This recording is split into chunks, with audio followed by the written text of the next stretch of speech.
जय हिंद, जय भारत दोस्तों। जैसा कि आप सभी को विदित है कि माध्यमिक शिक्षा मंडल ने बोर्ड परीक्षाओं के संबंध में अपनी नीति स्पष्ट कर दी है। जहां हाई स्कूल की बोर्ड परीक्षाएं संपन्न नहीं होगी, वहीं दूसरी ओर हायर सेकेंडरी की सारी परीक्षाएं भविष्य में कोरोना वायरस के संक्रमण को ध्यान में रखते हुए जब भी संपन्न होगी तब उसके 20 दिन पूर्व सूचित कर दिया जाएगा।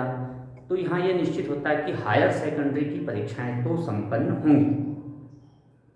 और यहाँ यह भी स्पष्ट है कि हाई स्कूल की बोर्ड परीक्षाएं संपन्न नहीं होंगी। अब जब हाई स्कूल की बोर्ड परीक्षाएं संपन्न नहीं होगी तो उसका वार्षिक परीक्षा परिणाम कैसे तैयार होगा, इसके बारे में दिशा निर्देश जारी कर दिए गए हैं। लेकिन उन जारी दिशा निर्देशों को किस तरह से पालन करें, किस तरह से रिजल्ट बनाएं, इसके संबंध में कुछ समस्याएं शिक्षकों को आ रही हैं। इसी को ध्यान में रखते हुए मैंने अपना यह एक वीडियो बनाया है। दोस्तों, इस आदेश को केवल सरकारी स्कूल के आधार पर ना समझें। यह आदेश प्राइवेट स्कूल जो एमपी बोर्ड से संबंधित है और समस्त शासकीय स्कूल जो एमपी बोर्ड से संबंधित है उनके लिए कॉमन जारी किया गया है। इसलिए पढ़ते समय सरकारी स्कूल के शिक्षकों के अपने प्रश्न होंगे और प्राइवेट स्कूल के शिक्षकों के अपने प्रश्न होंगे। तो आप अपने परिप्रेक्ष्य में अगर देखेंगे इस आर्डर को तो बहुत अच्छे से समझ में आएगा। अब यहाँ पर मूल्यांकन किस प्रकार से करना है, उसके दो भाग हैं। पहला है आंतरिक मूल्यांकन के नंबर जो कि 20 नंबर हैं, वो किस प्रकार से प्रो राटा के आधार पर आप लोगों को OMR शीट में भरना है। और दूसरे हैं बाह्य मूल्यांकन, उसको हमें किस तरह से तैयार करना है। तो जो पहला भाग है वो है आंतरिक मूल्यांकन के प्रो राटा के आधार पर किस तरह से नंबर हमें पता करना है और उसको OMR शीट में आपको दर्ज करना है। तो आप बहुत ध्यान से इस चीज़ को समझेंगे और आपके कुछ प्रश्नों के जवाब भी इसमें आखिरी में उपलब्ध रहेंगे। इसलिए पूरा वीडियो देखिए। पूरा वीडियो देखने पर आपको बहुत सारी चीज़ें समझ में आएंगी। इसके बाद अगर कुछ प्रश्न हो तो आप मुझे मैसेज कीजिए, उन प्रश्नों के फिर हम जवाब ढूंढ करके फिर एक कॉमनली एक वीडियो बनाएंगे। तो दोस्तों आइए, हमें आंतरिक मूल्यांकन किस तरह से तैयार करना है। तो दोस्तों आपके पास 3 प्रकार के अंक उपलब्ध होंगे।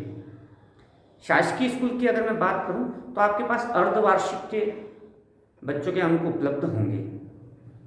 प्री बोर्ड के हो भी सकते हैं, नहीं भी हो सकते हैं, क्योंकि प्री बोर्ड की कापियाँ तो हम दे दी थी लेकिन ली नहीं गई है। तो हम यहाँ अर्धवार्षिक को हम आधार मान सकते हैं। दूसरा, आपने प्रोजेक्ट वर्क के नंबर तैयार कर लिए होंगे, बच्चों के जो प्रोजेक्ट जो तैयार किए थे वो नंबर। तीसरा है यूनिट टेस्ट। तो यूनिट टेस्ट सरकारी स्कूलों में संपन्न नहीं हुए लेकिन प्राइवेट स्कूलों ने संपन्न करवाए होंगे।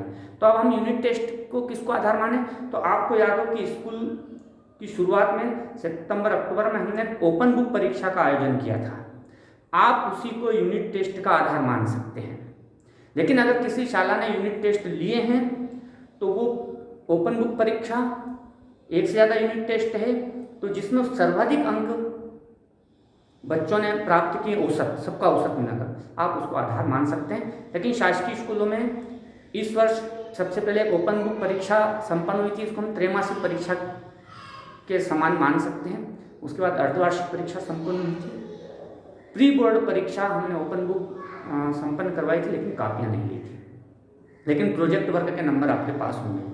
और प्राइवेट स्कूल ने अगर अपना यूनिट टेस्ट अगर लिए हैं तो जिस यूनिट टेस्ट में बच्चों का परफॉर्मेंस सबसे अच्छा है उसको आप आधार मान सकते हैं। इन 3 का रिकॉर्ड आपके सामने आप रखेंगे। अब इस तरह से एक डॉक्यूमेंट तैयार करते हैं तो आपको कहीं कोई दिक्कत नहीं आएगी।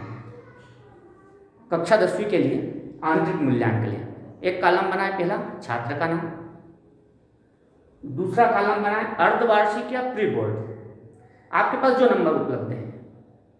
शासकीय स्कूलों में अर्धवार्षिक के नंबर उपलब्ध हैं लेकिन प्राइवेट स्कूलों में प्री बोर्ड के नंबर उपलब्ध हो सकते हैं। अब जिसके पास दोनों नंबर उपलब्ध है, अर्धवार्षिक या प्री बोर्ड, तो वो किसी एक को आधार मान सकता है जिसमें बच्चों का परफॉर्मेंस अच्छा हो। अर्धवार्षिक और प्री बोर्ड दोनों के नंबर जिसके पास उपलब्ध हैं वे उसको आधार मान सकता है जिसमें बच्चों का परफॉर्मेंस अच्छा हो। ठीक है। इसके बाद यूनिट टेस्ट। प्राइवेट स्कूल में यूनिट टेस्ट अगर लिए हैं तो जिस यूनिट टेस्ट में एक से ज़्यादा लें तो अच्छा परफॉर्मेंस वाला यूनिट टेस्ट ले लें, लेकिन शासकीय स्कूल वाले यूनिट टेस्ट में जो हमने सबसे पहले ओपन बुक परीक्षा ली थी उसको आधार बना सकते हैं। ठीक। इसके बाद प्रोजेक्ट वर्क के नंबर पे 3 नंबर हमारे पास उपलब्ध हैं। अब फिर ध्यान रखिए कि यहाँ पर एक मैंने उदाहरण लिया है। एक छात्र है ए, उसको अर्धवार्षिक परीक्षा में आए 60 नंबर 100 में से। अब ये भी हो सकता है कि अर्धवार्षिक में अगर कोई पेपर 80 नंबर का है, ध्यान रखना। अब बच्चों को मान लो 80 में से 50 नंबर आए तो 100 में से कितने आते हैं वो लेना है। फिर मतलब उसको वेटेज 100 पे ले जाना है, और जो पेपर 100 नंबर का है उसके उतने ही नंबर आपको रखना है। तो अर्धवार्षिक या प्री बोर्ड जिसको भी आधार बना रहे हैं तो 100 नंबर के आधार पर नंबर आपको यहाँ लिखना है। अगर आपका कोई पेपर 80 नंबर का हुआ है अर्धवार्षिक में, उसमें से बच्चे को अगर 80 में से नंबर आए तो 100 में से कितने आते हैं वो यहाँ लिखना है पहले दूसरे नंबर के कॉलम में। यूनिट टेस्ट वो भी 100 नंबर के आधार पर। अगर जैसे मान लो आपने 10 नंबर का यूनिट टेस्ट लिया और बच्चों को आए 7 नंबर, तो 10 में से 7 मतलब 100 में से 70, तो फिर यहाँ 70 नंबर आपको लिखना है। अगर 80 नंबर का पेपर है तो 80 में से जितना है तो 100 में से कितने आते हैं वो यहाँ लिखना है। आंतरिक मूल्यांकन या प्रोजेक्ट वर्क। तो प्रोजेक्ट वर्क के मान लो मैंने नंबर दिए 16, 20 में से देते हैं हम प्रोजेक्ट वर्क के। इसका रिकॉर्ड हमारे पास उपलब्ध है इसी साल का 2021 का, वो मैंने यहाँ लिख दिया है। ये तो हमारे पास रिकॉर्ड था। अब आपको क्या करना है, 5वां कॉलम, इसमें आपको अर्धवार्षिक या प्री बोर्ड के जो नंबर लिए हैं उसका 50% वेटेज लेना है। तो 60 का 50% 30 नंबर। अगले कॉलम में यूनिट टेस्ट का 30%, ये यूनिट टेस्ट का 30%, तो 70 नंबर का 30% बनता है 21 नंबर। जो आपका अगला कॉलम है उसमें प्रोजेक्ट वर्क मतलब कॉलम नंबर 4, कॉलम नंबर 5 और कॉलम नंबर 6, इन तीनों का योग करके लिखना है। तो 16 धन 30 धन 21 ये आया 67। ठीक है, 67। अब इस 67 की हेल्प से हम 20 में से कितना नंबर प्रो राटा बनेगा वो हमारा कॉलम नंबर 8 में तैयार होगा। तो कॉलम नंबर 8 में मैंने फार्मूला बना दिया है, 20 गुणित कॉलम 7 में प्राप्त अंक, कॉलम 7 में प्राप्त अंक 67 बटे 100। तो 20 नंबर जिसको आपको वेटेज निकालना है गुणित 7 में प्राप्त अंक। 7 में कौन कौन सा कॉलम का योग है, प्रोजेक्ट वर्क 50%, 30% का योग यहाँ है वो लिखा बटे 100। तो इसको हल करने पर दशमलव में आता है तो आपको राउंड फिगर बढ़ा करके लेना है, राउंड फिगर बढ़ा करके लेना है, बच्चों का नुकसान नहीं है। तो इस तरह से आ गए 13 नंबर। तो प्रो राटा के आधार पर आंतरिक मूल्यांकन के 13 नंबर आपको OMR शीट में भरना है। ये एक मैंने डॉक्यूमेंट तैयार किया, इस डॉक्यूमेंट को आप भी तैयार कर लें तो आपका बहुत अच्छा डाटा रिकॉर्ड के तौर पर तैयार हो जाएगा, जिसमें पहले कॉलम, ये कॉलम नंबर 1 में छात्र का नाम, 2 में प्री बोर्ड में कितने नंबर आए 100 में से, अगर 80 का पेपर था तो 100 में कन्वर्ट करना। दूसरे में आप यूनिट टेस्ट सरकारी स्कूल के हिसाब से जो हमने पहली परीक्षा ली थी ओपन बुक उसको यूनिट टेस्ट का आधार मान लें। प्रोजेक्ट वर्क जो आपने रिकॉर्ड बनवाया प्रोजेक्ट फाइल उसमें जो आपने नंबर दिए होंगे। फिर कॉलम 2 का 30%, 3 का 30%, कॉलम नंबर 7 में 4, 5, 6 इसका जोड़ कर लें। कॉलम नंबर 8 में आपका 20 का वेटेज निकालना है तो 20 गुणित कॉलम 7 में प्राप्त अंक बटे 100। इसको हल करेंगे तो आपका जो दशमलव में आता है तो बढ़ते हुए उसमें ले लें पूर्णांक में। ये आपका प्रो राटा के आधार पर आंतरिक मूल्यांकन है जिसे आपको OMR शीट में भरना है। अब हम बात करते हैं बाह्य मूल्यांकन की। अब बाह्य मूल्यांकन आपको किस तरह से तैयार करना है। तो आपके गत 3 वर्षों का परफॉर्मेंस कक्षा 10वीं का हाई स्कूल का देखा जाएगा। जिस वर्ष में आपके स्कूल का औसत प्रतिशत सबसे अच्छा है, उस वर्ष के औसत प्रतिशत को आधार माना जाएगा। अब कौन से गत 3 वर्ष?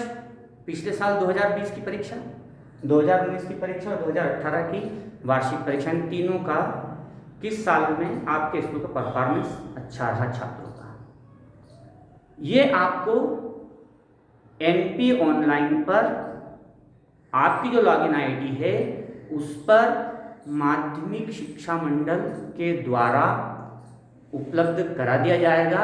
ये औसत प्रतिशत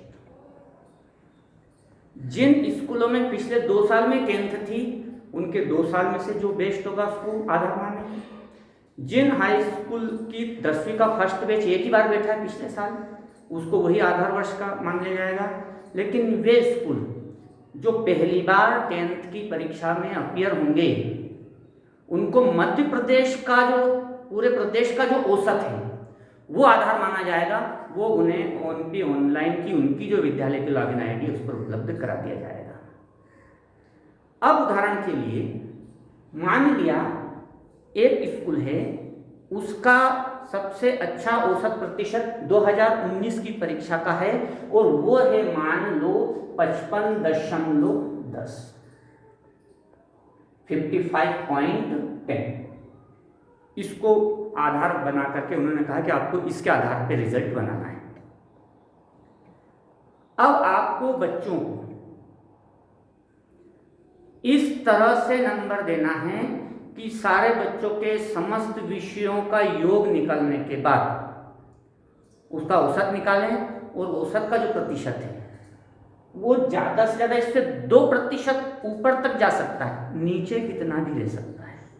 लेकिन अगर 2% से ऊपर गया और ऐसा रिजल्ट बना करके आपने भेज दिया तो बोर्ड अपने हिसाब से मॉडरेट करेगा, चेंज करेगा और आपका रिजल्ट वो अंडर जो आपका टारगेट है उसके अंदर ले आएगा, लेकिन उसके बाद वो आप पर कार्रवाई भी करेगा। ऐसा पत्रक में उल्लेख किया गया है।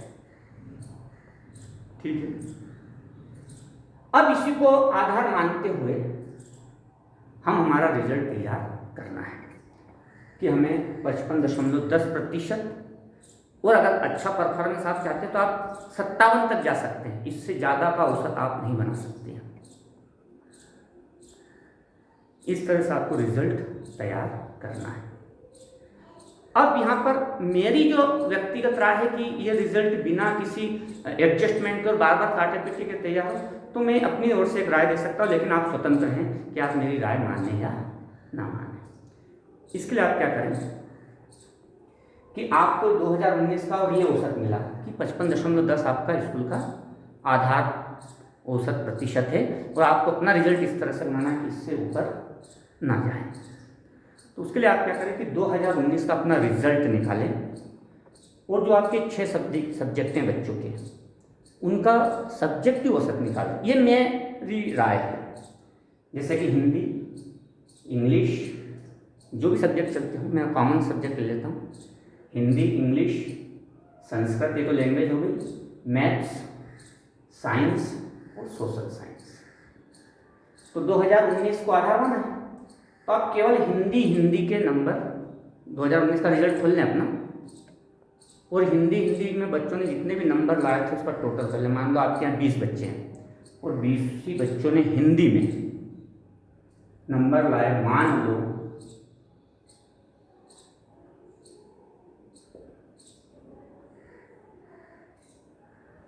1500, अपन ये मान लेते हैं। तो 20 बच्चे गुणित 100, मतलब ये हो गया आपका 2000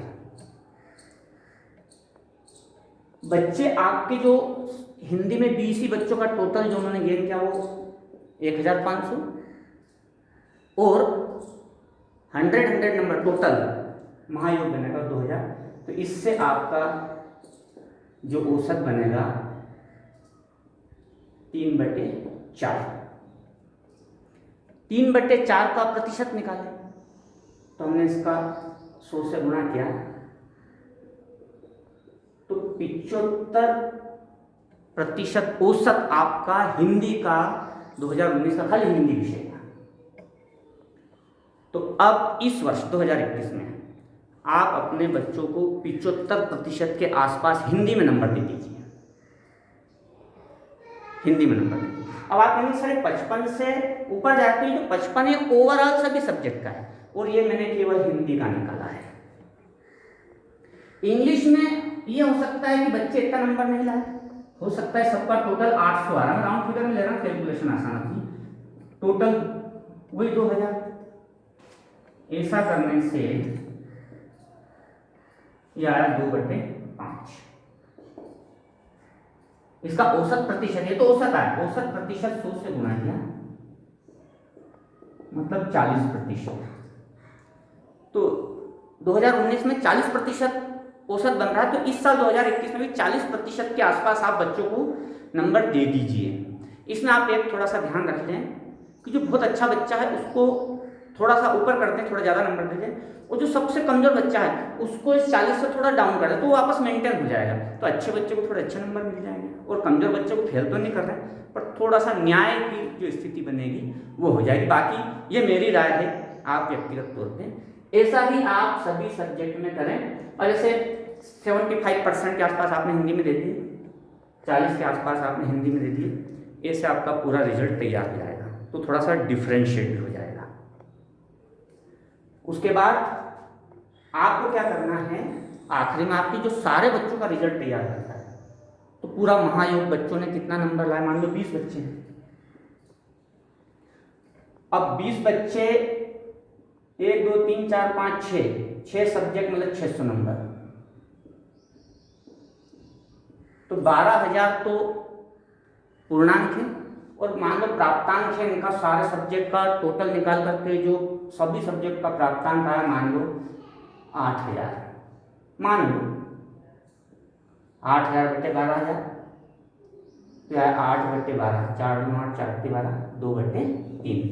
प्रतिशत निकाला गुणित 100 तो 33, तो 2 × 33 मतलब 66 बन रहा है आपका इस वर्ष का औसत प्रतिशत, जबकि आना कितना चाहिए था 55।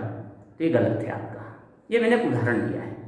और अगर प्राप्तांक सभी विषयों का, सभी बच्चों का, सभी विषयों का टोटल प्राप्तांक बटे टोटल पूर्णांक करने पर आपका जो औसत प्रतिशत है वो 55 आधार से 2% और ऊपर तक आप मेंटेन कर सकते हैं, लेकिन उससे ज़्यादा नहीं जाना चाहिए। और अगर इससे नीचे आ रहा है तो कोई बात नहीं, तो इस तरह से मान लो इसको ये आता मान लो 56 मान लेते हैं, तो 55 से ऊपर तो है लेकिन 2% से ज़्यादा नहीं है, तो आपका ये रिजल्ट एक्सेप्टेबल है। ये मैंने एक राय दी है। कुछ लोग ये भी कर सकते हैं कि जब औसत प्रतिशत 55.10 है तो आप सभी विषय में 55 और 50 के बीच में नंबर दे दीजिए सभी विषय में। तो जब आप औसत निकालेंगे सभी का तो वो 55 से नीचे और 50 के बीच में अपने आप आ जाएगा। लेकिन सभी विषय में एक जैसे नंबर, गणित में भी 50 में 55, इंग्लिश में भी ऐसा, पर ये स्वतंत्रता है, आपको बोर्ड ने स्वतंत्रता दी है, आप ऐसा कर सकते हैं। बोर्ड ने पूरी स्वतंत्रता दी है नंबर देने के मामले में। बस ये है कि जब आप पूरे सभी का औसत प्रतिशत निकालें तो वो आधार के औसत प्रतिशत से ऊपर ना हो। तो मैंने अपनी तरफ से 2 राय दी है, आपकी जैसी इच्छा वैसा आप कर सकते हैं। तो ये बोर्ड ने मार्क्स किस तरह से आपको देना है उसकी तैयारी की है। अब इन्होंने यहाँ पर 2-3 बातें कही, ये तो नियमित छात्रों के लिए है। अब इसमें एक बात और ये कही गई है कि अर्धवार्षिक को आपने आधार बनाया और उसमें कोई बच्चा समस्त विषय में एब्सेंट है तो उसे अनुत्तीर्ण माना जाएगा। लेकिन अगर कोई बच्चा किसी एक विषय में 2 विषय में अनुत्तीर्ण हो रहा है तो फिर उसे न्यूनतम 33 अंक दे करके पास किया जाए, लेकिन अगर समस्त विषयों में अगर वो अनुत्तीर्ण है तो उसको अनुत्तीर्ण मानते हुए फेल माना जाएगा। ये उसने लिखा है। स्वाध्यायी छात्रों के पुराने कोई रिकॉर्ड नहीं है, इन्हें इसलिए उन्हें 33% अंक प्रदान करते हुए मार्कशीट प्रदान कर दी जाएगी। अब यहां पर एक महत्वपूर्ण बात ये भी कही गई है कि अगर कोई छात्र अपने इन प्राप्तांक से संतुष्ट नहीं होता है तो बोर्ड भविष्य में ऑफलाइन एग्जाम आयोजित करेगा, जिसकी नियमावली बाद में तय की जाएगी। वो उस परीक्षा में अपीयर हो सकता है अगर वो वर्तमान रिजल्ट से संतुष्ट ना हो। इसके बाद अगर जो रिजल्ट तैयार होता है उसमें जो परसेंटेज है वो बेस्ट 5, जो टॉप 5 विषय में जो नंबर आए हैं उसके आधार पर उसके प्रतिशत निर्धारित की जाएंगे, लेकिन मेरिट लिस्ट घोषित नहीं की जाएगी। और यहाँ पर ध्यान रखें कि अगर कोई बच्चा किसी एक विषय में टेस्ट में या अर्धवार्षिक परीक्षा में एब्सेंट है तो उसे न्यूनतम 33% अंक देते हुए उस आधार पर आपको रिजल्ट तैयार करना है। तो पत्र के पढ़ने के हिसाब से मैंने आपको दिशा निर्देश देने का प्रयास किया है। आपके मन में और भी कोई प्रश्न होंगे तो प्रश्न आप मेरे सामने ध्यान में लाएंगे तो हो सकता है कि हम उसके समाधान की ओर बढ़ सकें। तो इस तरह से एक प्रयास किया है और आप इसको समझ करके अपना अच्छा बढ़िया रिकॉर्ड तैयार कीजिए तो डाटा भी तैयार हो जाएगा और आपका रिजल्ट भी तैयार हो जाएगा। पुनः मिलेंगे अगर कोई चेंज होता है, तब तक के लिए धन्यवाद। जय हिंद, जय भारत।